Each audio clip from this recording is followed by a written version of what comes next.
Hi welcome back to my channel down to nature food and more. ಇವತ್ತಿನಿಂದ ನಾನು ಬಿಸಿಬೇಳೆ ಭಾತ್ ಹೆಂಗೆ ಮಾಡೋದು ಅಂತ ತೋರಿಸ್ತಾ ಇದ್ದೀನಿ. ನೋಡಿಲಿ, 1 ಕಪ್ಪಿನಷ್ಟು ಹೆಸರುಬೇಳೆ, ಅರ್ಧ ಕಪ್ನಷ್ಟು ತೊಗರಿಬೇಳೆ ನೆನೆ ಹಾಕಿದ್ದೀನಿ ಇಲ್ಲಿ.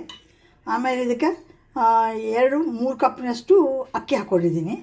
ಹಾಕಿಬಿಟ್ಟು ಇಲ್ಲಿ ನೋಡಿ ಏನೇನು ತರಕಾರಿ ತೊಗೊಂಡಿದ್ದೀನಿ ಅಂದರೆ ಪೊಟ್ಯಾಟೊ, ಬಟಾಟಿ, ಆಮೇಲೆ ಕ್ಯಾಪ್ಸಿಕಮ್ಮು, ಈರುಳ್ಳಿ, ಟೊಮ್ಯಾಟೊ, ಆಮೇಲೆ ಇದು ಏನಂತಾರೆ ಬೀನ್ಸು, ಇದನ್ನು ಈ ರೀತಿ ಹೆಚ್ಚಿಟ್ಕೊಂಡಿದ್ದೀನಿ. ಆಮೇಲೆ ಇಲ್ಲೇನು ಬೇಕಾದರೆ ಒಂದು ಸ್ವಲ್ಪ ಶೇಂಗಾದ ಬದಲಾಗಿ ನೀವು ಗೋಡಂಬಿನೂ ಹಾಕ್ಬೋದು.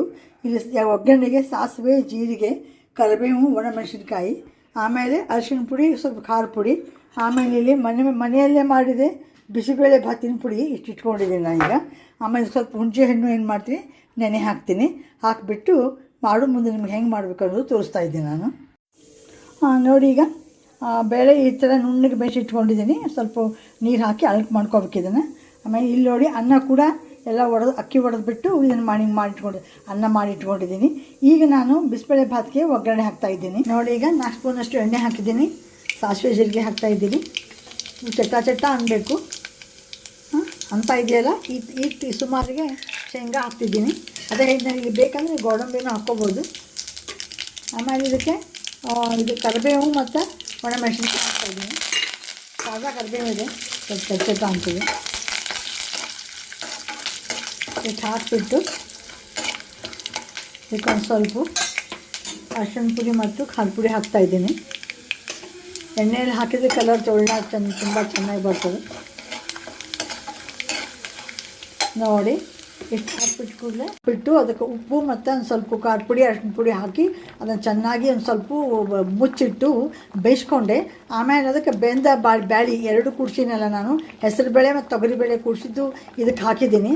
ಹಾಕಿಬಿಟ್ಟು ಹುಣಸೆ ಹುಳಿ ಮತ್ತೊಂದು ಸ್ವಲ್ಪ ಉಪ್ಪು, ಆಮೇಲೆ ಇದು ಬಿಸಿಬೇಳೆ ಭಾತ್ ಪೌಡರು, ಖಾರ ಪುಡಿ ಎಷ್ಟು ಹಾಕಿದ್ರೆ ಕುದಿಲಿಕ್ಕೆ ಹಚ್ಚಿದ್ದೀನಿ ನಾನು. ಇದು ಚೆನ್ನಾಗಿ ಕುದಿಬೇಕು. ಕುದ್ದು ಸ್ವಲ್ಪ ಇದ್ರದ್ದು ಕಡಿಮೆ ರಿಡ್ಯೂಸ್ ಆಗಬೇಕು ಅದು ಕ್ವಾಂಟಿಟಿ. ಆಮೇಲೆ ಅದಕ್ಕೆ ನಾವು ಬೇಯಿಸಿದ ಅನ್ನ ಏನಿರ್ತದಲ್ಲ ಅದನ್ನು ಹಾಕಬೇಕು. ಹಾಕಿ ಆಮೇಲೆ ಮತ್ತು ರುಚಿಗೆ ತಕ್ಕಷ್ಟು ಉಪ್ಪು ಮತ್ತು ಬೇಕಷ್ಟು ಇನ್ನೊಂದು ಸ್ವಲ್ಪ ಮಸಾಲೆ ಬೇಕಾದರೆ ಎಲ್ಲ ಹಾಕಿಬಿಟ್ಟು ಕೊನೆಗೆ ಒಂದು ಸ್ವಲ್ಪ ಕೊತ್ತಂಬರಿ ಉದುರಿಸ್ಬೇಕು. ನಾನು ಈಗ ಮಾಡಿ ತೋರಿಸ್ತಾ ಇದ್ದೀನಿ. ಮಾಡಿಟ್ಟಿದ್ದೀನಿ, ಅನ್ನ ಹಾಕ್ತಾಯಿದ್ದೀನಿ. ಇದಕ್ಕೆ ಹಾಕ್ಬಿಟ್ಟು ಚೆನ್ನಾಗಿ ಒಂದು ಮಿಕ್ಸ್ ಕೊಡಬೇಕೀಗ ಕೊಡ್ತಾಯಿದ್ದೀನಿ ನಾನು. ಇದನ್ನೆಲ್ಲ ಸ್ವಲ್ಪ ಸಿಮ್ನಲ್ಲಿ ಇಟ್ಕೊಂಡು ಮಾಡಿ, ಜೋರು ಇಡಬೇಡ್ರಿ ತಳಗಿಂದು. ಈಗ ಕೂಡ್ತೀವಿ ನೋಡಿ, ಎಲ್ಲ ಅನ್ನನೂ ಕೂಡ್ತೀವಿ, ಎಲ್ಲ ಆಯಿತು. ಈಗ ಬಿಸಿಬೇಳೆ ಭಾತು ರೆಡಿ ಆಯಿತು. ಈಗ ಇನ್ನೊಮ್ಮೆ ನೀವು ಟೇಸ್ಟ್ ಮಾಡಿ ನೋಡ್ಬೇಕು. ಇದನ್ನು ಉಪ್ಪು ಅದು ಹಾಕಬೇಕು ಇದಕ್ಕೆ. ನೋಡಿ, ತುಂಬ ಚೆನ್ನಾಗಾಯಿತು.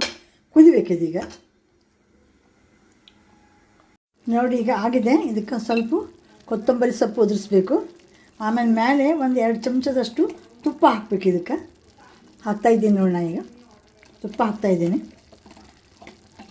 ಇದಕ್ಕೆಲ್ಲರೂ ತುಪ್ಪದಲ್ಲಿನೇ ಒಗ್ಗರಣೆನೇ ಕೊಡ್ತಾರೆ, ಆದರೆ ಯಾಕೋ ನನಗೆ ಅಷ್ಟು ಲೈಕ್ ಆಗೋದಿಲ್ಲ ಅದು. ಅದಕ್ಕೆ ನಾನು ಏನು ಮಾಡಿದ್ದೀನಿ, ಎಣ್ಣೆ ಒಗ್ಗರಣೆ ಕೊಟ್ಟು ಮೇಲೆ ಕೊನೆಗೆ ಒಂದು ಸ್ವಲ್ಪ ತುಪ್ಪ ಹಾಕಿ ಇದನ್ನು ತಿರುವಿ ಇಳಿಸ್ಬೇಕು, ಮುಚ್ಚಿಡಬೇಕು. ಸ್ವಲ್ಪ ಇದು ಅಳ್ಕಿರ್ತದೆ. ಭಾತಿಗೆ ತಿಂಗತಿ ಗಟ್ಟಿ ಆಗೋದಿಲ್ಲ, ಇದು ಅಳ್ಕಿರ್ತದೆ. ಬಡಿಸು ಮುಂದೆ ನೀವು ಇದು ಗಟ್ಟಿ ಆಗಿತ್ತಂದ್ರೆ, ಯಾಕಂದ್ರೆ ಬ್ಯಾಳೆ ಹಾಕಿದ್ದೀವಲ್ಲ ಬೇಗ ಗಟ್ಟಿ ಆಗ್ತದೆ ಅದು. ನೀವು ಬಡಿಸು ಮುಂದಾಗ ಇದು ಆಗ್ತದಂದ್ರೆ ಗಟ್ಟಿ ಆಗಿತ್ತಂದ್ರೆ ಸ್ವಲ್ಪ ಬಿಸಿ ಮಾಡಿ ಇನ್ನೊಂದು ಸ್ವಲ್ಪ ನೀರು ಹಾಕಿ ಅಳಕ್ ಮಾಡಿ ಹಾಕಿ ಬಡಿಸಿದನ್ನು ಮುಗೀತು ನೋಡಿ. ನಂದು ಆತಿದು ಆಯಿತು ನೋಡಿ. ಈಗ ಬಿಸಿಬೇಳೆ ಭಾತು ಈಸಿ ಮೆಥಡ್ ಇದು. 2 ಬೇರೆ ಬೇರೆ ಬೇಯಿಸ್ಕೊಂಡಿದ್ದೀನಿ. ಆಮೇಲೆ 2 ಥರದ ಬ್ಯಾಳೆ ಕೂಡಿಸಿದ್ದೀನಿ ಇದಕ್ಕೆ, ಹೆಸರು ಬೇಳೆ, ತೊಗರಿಬೇಳೆ, ಆಮೇಲೆ ಅನ್ನ. ಇಷ್ಟು ಬೇರೆ ಬೇರೆ ಮಾಡ್ಕೊಂಡು ಮಾಡಿದರೆ ತುಂಬ ಈಸಿ ಆಗಿ ಬರ್ತದೆ. ನೀವು ಒಂದು ಸಲ ಟ್ರೈ ಮಾಡಿ ನೋಡಿ.